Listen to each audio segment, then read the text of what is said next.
So hello guys welcome छ तपाईँलाई स्विटीको भ्लगमा।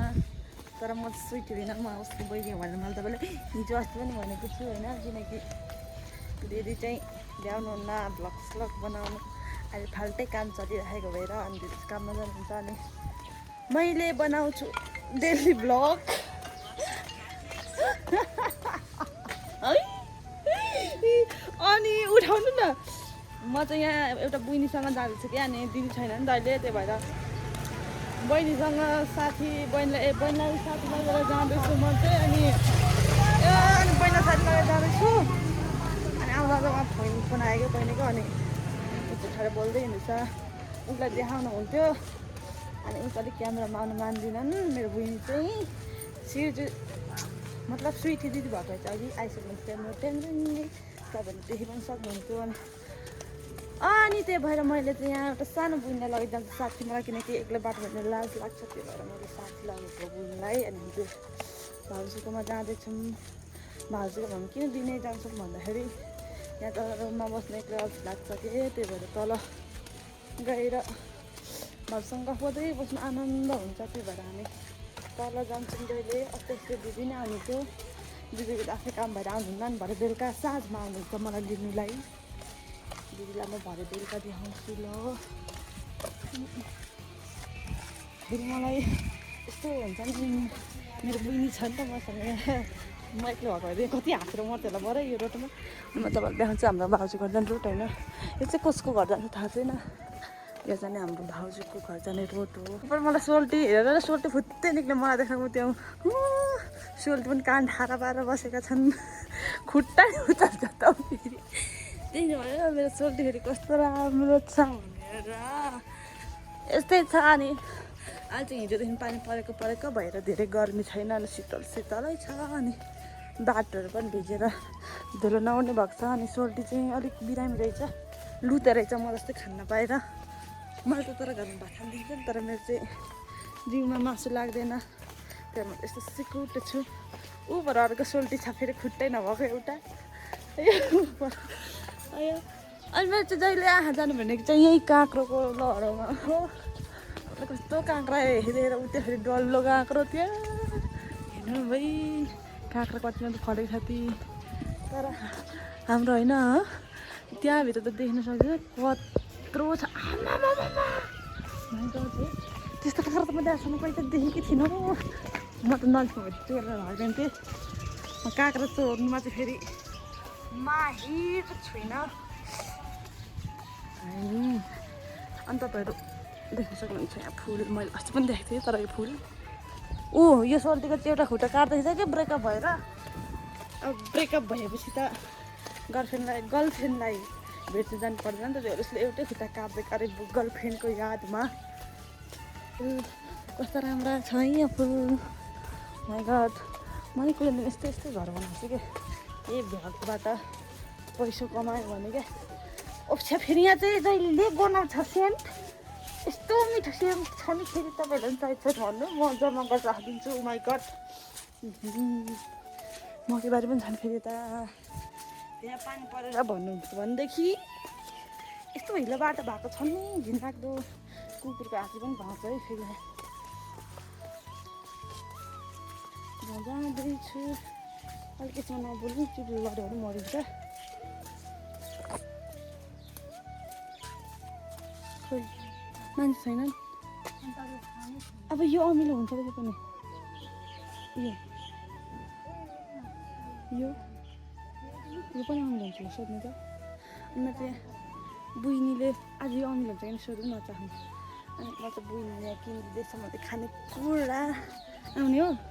ल म जाँदै गर्छु। बहिनी चाहिँ मलाई लस्सी मिठो लाग्छ मलाई, त्यही भएर लस्सी किनिदिनु बसेको छ। हेर्नु न म यस्तो गर्छु ल, हात घलेकै।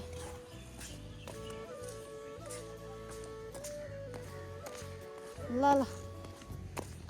हामी जाँदैछु। हेर्नु यस्तो बाटोमा गाडी छ, यो बाटोहरू सबै अब बुझ्दैन है। यता हेर्नु न काँक्राको बोटहरू, काँक्रा फले खान म जहिले आँखा लाउँछु कि आँखाको काँक्रोमा। आँखाको छैन आँखाकोमा लाउँदैछ आँखो तर हाम्रो पनि भाउजूकोमा छ काँक्रा चाहिँ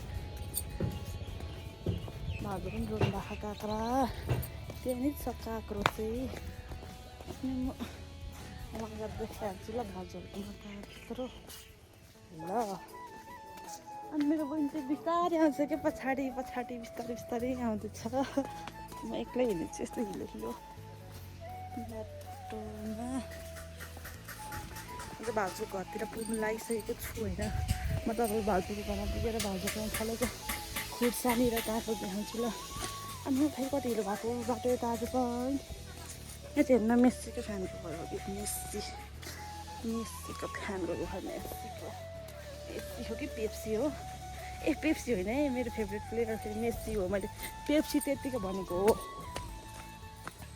अनि म बहिनीले हेर्दै हिँड्दैछु क्या पछाडि बा कतै आउँदैन आएको छैन कि भनेर फेरि मेरो लस्सीको दानेर भाग्छ कि भनेर हो कि यो फुल चाहिँ जहिले राम्रो यता पनि छ फुल देख्नु भयो नजिरा कति राम्रो छ नि पानी परेर उब्रिएपछि भाउजू घर जाने बाटो हो यस्तो छ यस्तो मेरो झर्नुपर्छ फेरि यसरी अनि म भाउजूको घर पुग्नु लागिसकेँ अब यसरी कुद्छु म यहाँ होइन भाउजू घर चाहिँ आइपुगेको छु म हेर्नु न यहाँ छ काँक्रो हेलो तारा गुरुङ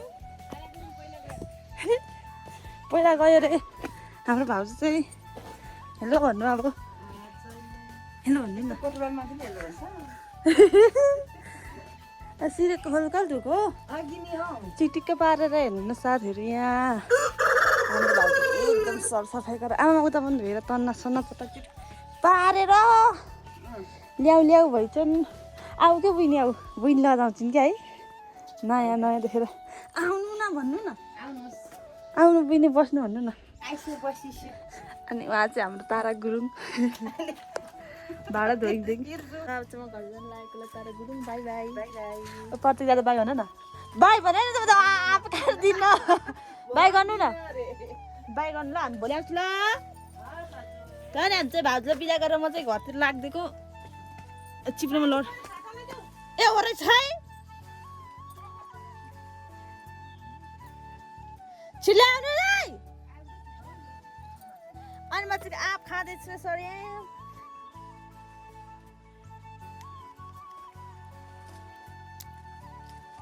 ल हामी लाग्दिएको ल म गएँ भोलि पर्सि आउँछु जुवाई लिएर